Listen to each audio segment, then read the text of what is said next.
Faith is the beginning, the gentle stirring of our wings when we're encouraged by our Hey. need. Well, hello everyone and welcome back. This is Linda Graziano with the Canvas of Hope, bringing you hope and inspiration to rise above everyday life challenges. And today I'm so excited to have an amazing guest with me. I have with me Lisa Ann Adams of Artisan Plumbing Inc. And she's also spearheading and started the originator of the Loudoun County Social Collective. I'm so excited to have you here today, Lisa.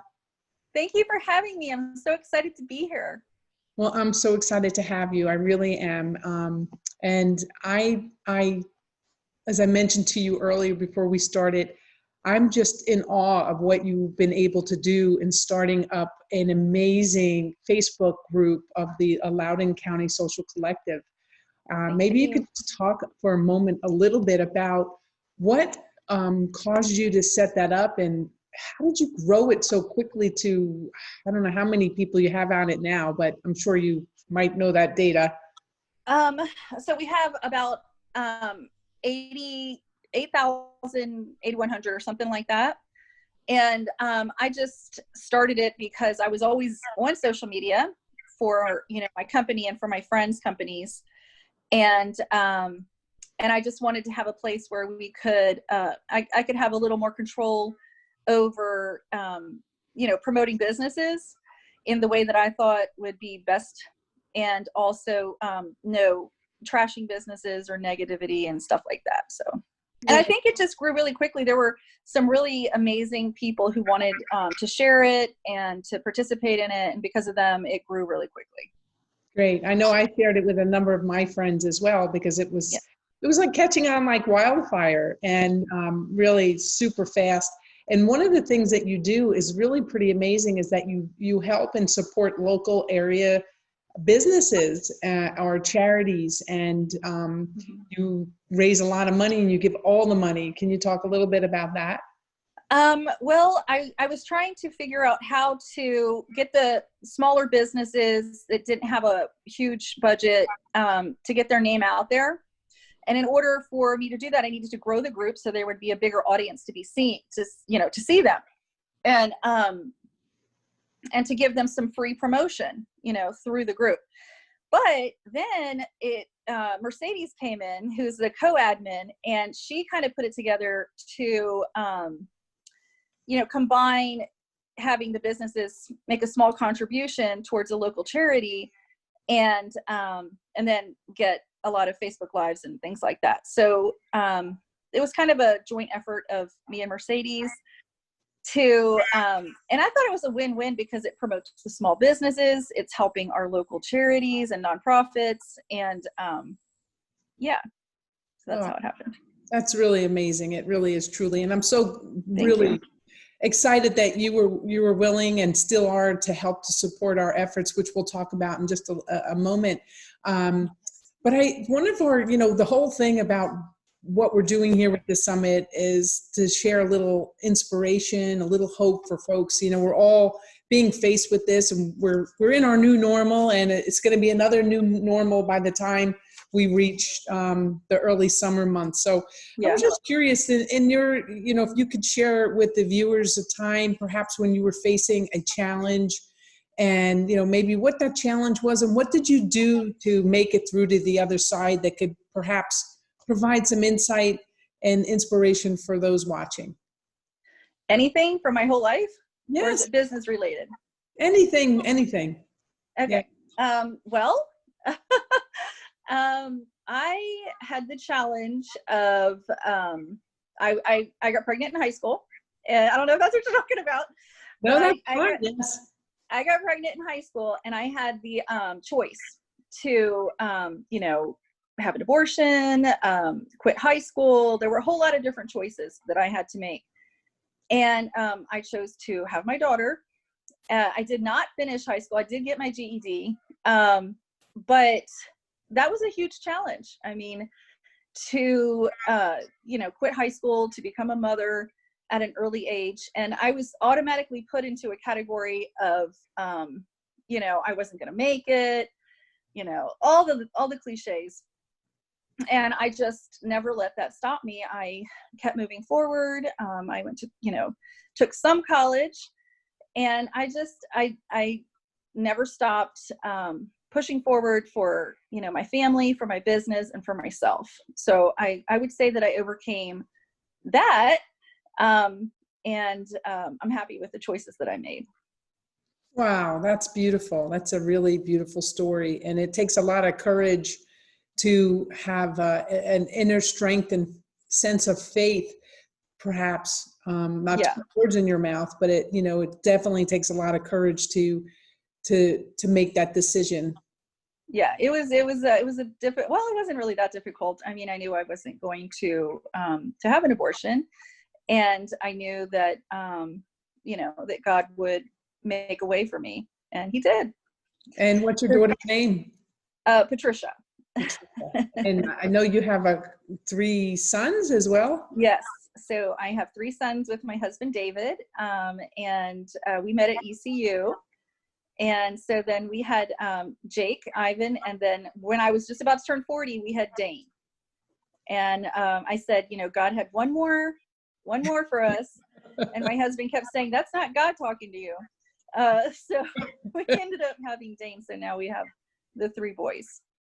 Fabulous. Well, you definitely are not home alone. You are, in a house with a full house. And well, Jake's at George Mason Law. He's getting ready to finish his 2nd year. And Patty's graduated William and Mary. She's married now and living nearby.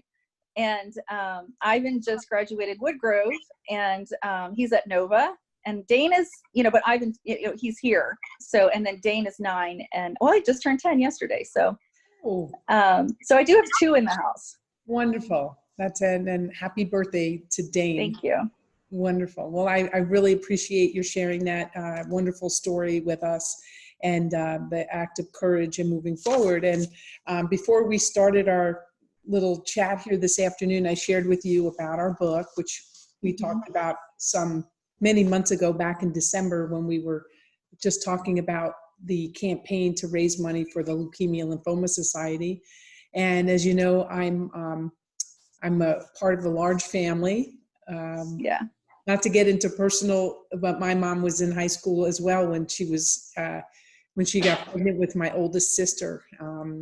And my parents stayed together, and we have 7 children. And out of that, unfortunately, I have 6 siblings.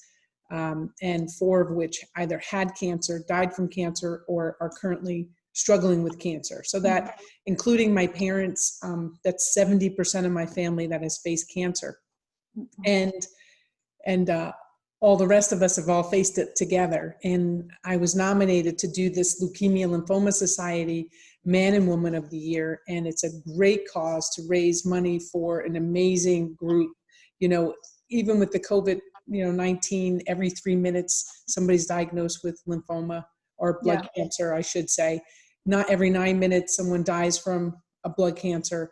And I think that people don't understand is that all the blood cancer research that's been going on for many, many years, but since 2000, 40% of all FDA-approved cancer treatments actually comes from blood cancer research. Right. So the monies that we're raising will help not only to benefit blood cancer, but also all cancers. Right. And we have decided on my campaign that we are also going to be donating a small portion of the funds to COVID relief funds.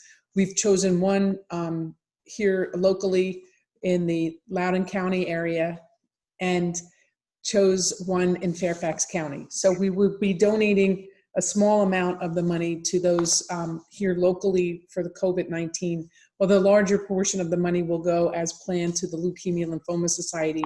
And so it's really exciting. Through this, we've also written a book, and the book is also called Canvas of Hope, is my team name. And it's all around bringing hope and inspiration, but it acts as a journal. So if we have a word like this, which is envision, which is beautiful, you get to read the sentence, and then there's a space over here to either journal. Journaling is a key way for overcoming, any kind of things that you want to plan for the future, or even just to journal what you have in your mind and in your heart. because we want to be able to share that. So I want to just share what Envision is. The first step to achieving your dream is envisioning yourself succeeding. Believe in yourself, and you are halfway there, by a young lady who's 17 years old. But before we started, we chose, you chose one of the words, one of the 38 words out of the book, and you chose the word forgiveness. Mm-hmm. So you want to share a little bit as to why you chose forgiveness and what it means to you? Well, I chose forgiveness because although all of the words are extremely important, for me, forgiveness is a starting point for a new beginning. So I think that if you're going to begin from wherever you are, that you need to, probably forgive someone, if not yourself. So you need to start with a fresh heart and just let everything else go and move forward, because I think that if you're not able to do that, that you won't be able to really move forward in the direction that you're meant to be going in. That is really beautiful, really beautiful. Forgiveness is a starting point for a new beginning. I think that's the makings of a beautiful quote. So that's really beautiful. So if I may share with you the word forgiveness, which you haven't seen the picture yet. So I'm going to show you this, and it was done by an 8-year-old boy. His name is Jonah. Aww. And his sentence is, "I like when we can forgive each other." So I'm going to show you this. Aww. Can you see the whole thing? Yeah. Yeah. So forgiveness, and if you look closely at the picture, you can see the one side where perhaps they've had like a little disagreement, and you can see the cloud over their heads. Yeah. And the posturing, right? Right. And then the second picture, the cloud is gone, and it looks like they're smiling now.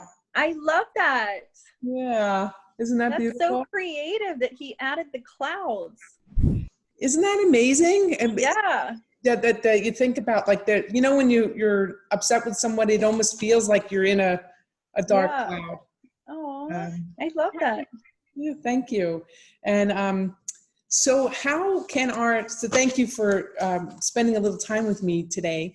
How can our viewers find you, your business, and the Loco Soco?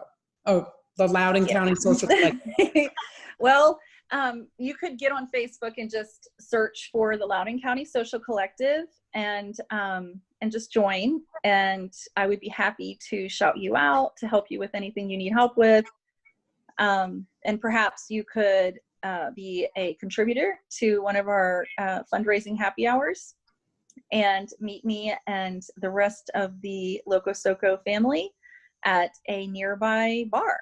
and get there early, because usually they are packed. And you also have a business. It's Artisan Plumbing Inc. Yes. So Artisan Plumbing, you can search us on Facebook, Artisan Plumbing, and we'd be happy to help you with whatever plumbing needs you may have. Fabulous. Well, that's wonderful. And a way for you to find us for the Canvas of Hope, you can go simply to canvasofhope.org, and there you'll read a lot about our initiatives and where you can donate or even buy the book. And we have a poster as well. So we're really excited to be doing a number of different things to make it easy for folks to support an amazing effort. So wonderful, wonderful effort. And I can't wait for us to have a happy hour and raise some money for this. I can't wait for us to open up again. I can't wait either. And by the time, maybe by the time this comes out, we'll be close to getting out of our social distancing, and we'll be in full gear. So I just want to thank you from the bottom of my heart for joining me this afternoon. I really appreciate that. Thank you for having me. This was an honor to be a part of it, and I'm looking forward to being a bigger part of it. Wonderful. Thank you so much, Lisa. Thank you, Linda. A canvas made of hope.